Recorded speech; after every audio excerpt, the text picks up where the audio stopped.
The words dripped from his mouth like venom, amplified by the microphone, echoing across the ballroom of his wedding. My father, my blood, dismissing me like an inconvenient stain before hundreds of guests. He stood tall, hand gripping the waist of his new wife, while the crowd shifted uncomfortably. And then he lifted his champagne glass toward a girl in a silver gown. His real daughter, the child from his second wife. Applause filled the air. But in that applause I heard a funeral, mine.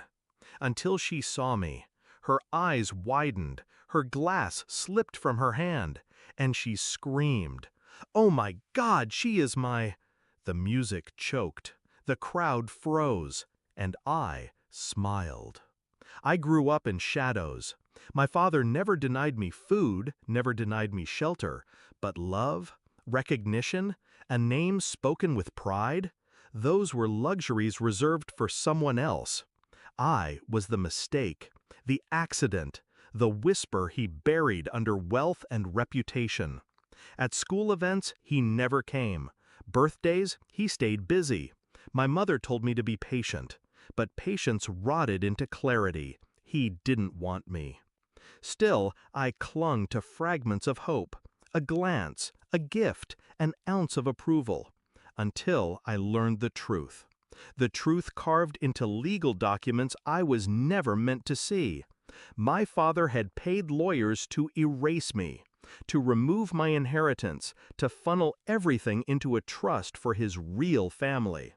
My existence wasn't just an inconvenience, it was a liability. That night, something inside me broke, and something colder took its place. He thought I'd disappear quietly. Instead, I studied him. I followed his business moves, traced his shell companies, learned his habits. I documented every lie, every deal, every slip of arrogance.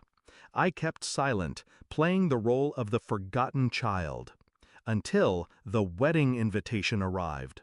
Not to me, of course, but I made sure to get one. If he wanted to parade his real daughter in front of the world, I'd let him. Because I knew something he didn't. She wasn't his. The girl he adored, the heir he flaunted, the real child. I had proof. DNA doesn't lie. A discreet test, arranged months earlier, confirmed everything. His perfect family was built on a foundation of deceit, and I held the detonator. So I walked into that ballroom like a ghost wearing skin. Every chandelier sparkled above me. Every violin string sang of celebration. He thought I was invisible. He thought my silence meant surrender. When he spat those words, "She's nothing but a bastard child," I didn't flinch. I let the venom spread. I let the crowd laugh nervously. Because revenge is sweetest when it ripens in public. And when his precious daughter saw me across the room, her scream ripped through the night like a blade. "Oh my God, she is my—" The crowd erupted, murmurs, confusion, gasps cutting through champagne bubbles. He paled, she trembled, and I raised my glass. The fallout was immediate. Whispers turned to questions. Guests asked about birth records, timelines, fidelity. His new wife's smile cracked like porcelain. Phones lit up with notifications.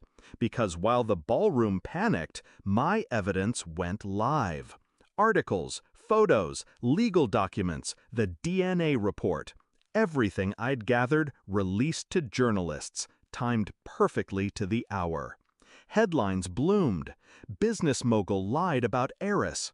Fraud allegations emerge amid family scandal. Hidden child steps forward with proof. His empire began to rot in real time. The confrontation came not in shouts, but silence. My father cornered me in the marble hallway, away from the noise.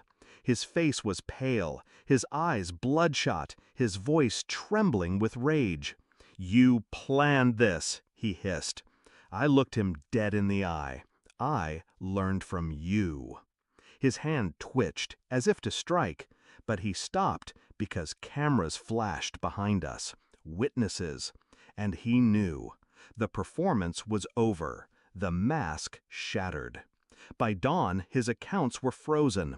Investors withdrew. His wife packed her bags. His real daughter locked herself in silence. Reputation tainted, legacy poisoned. And me? I walked away untouched.